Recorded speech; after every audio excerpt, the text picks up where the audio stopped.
One of the most frequent watch repairs that we do at Gray & Sons is replacing the batteries on quartz watches. While changing the batteries on many household electronics is a rather straightforward thing, there are several important reasons why you should leave changing your watch battery to a professional watchmaker. Trying to open your watch with the wrong tools can lead to scratches and damage.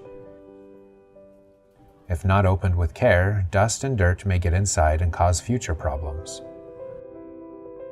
Gray & Sons has the Swiss-trained watchmakers and all of the specialized equipment and tools needed to properly open your watch and replace the battery. Water-resistant watches are tested before and after to make sure all gaskets are good and the watch is sealed. Old batteries are then disposed of properly. Occasionally we do find quartz watches that have had a battery leak inside, or we may find some other problem with the mechanism, like a bad coil or circuit. Our watchmakers are more than qualified to address any of these issues.